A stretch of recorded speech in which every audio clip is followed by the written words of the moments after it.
All right, hello everyone, and welcome back to the daily update on 1000 days challenge. This is day 670, so let's get things started.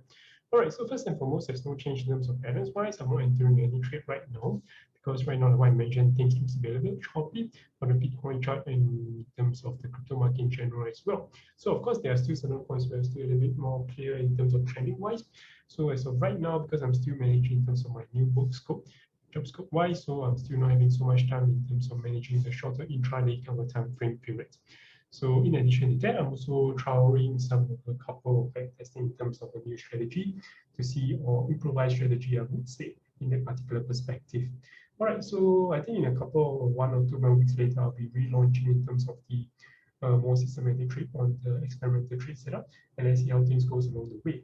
All right, other than that, if you look in terms of market-wise, I do see potential retracement tonight for S&P 500 and also Nasdaq, because we did form somewhat like a red hammer candlestick or red doji candlestick in terms of S&P 500 and Nasdaq. And in addition to that, especially for S&P 500, we did also hit the key horizontal primary resistance at 44.15K region itself.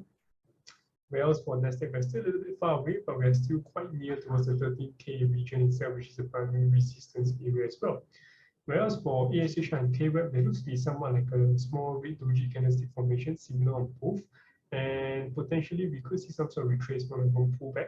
But if fortunately we could actually consolidate near this period and then break thereafter in like a week or two, it would definitely be a really good strong sign that the momentum has shifted. But if that does not happen and we do stay around this period and then we have a sharp drop thereafter, the bearish momentum without a doubt still remains dominant as of this moment in time. All right. And finally, for Bitcoin itself, we do see a green spinning top candlestick that is currently leading to potential indecision for today itself. And today we do see some sort of like a small little pullback at the moment right now. Now, the question right now I want to see is, will Bitcoin be able to be supportive at the 20 exponential moving average on the daily chart itself? So if it does have a weak retest and then a strong bounce and break above this high itself, that is where I'll be very keen to add in terms of trading position wise.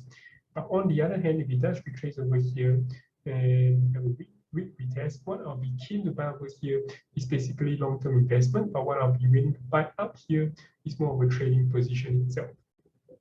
All right, so of course, without a doubt, I still think we could potentially still hit lower low compared to this, whereby we hit the 25K region itself. So let's see how things goes. Yeah, in fact, people who have entered along over here based on this breakout over this region could now potentially be trapped in the long setup, especially if you were to have a short sell-off pressure itself, because ultimately, if you look in terms of low wide, we are still getting pushed down in terms of this wise as well. So that's something to bear in mind. Otherwise, that's more or less about it. If you guys have any questions, feel free to provide your comments below.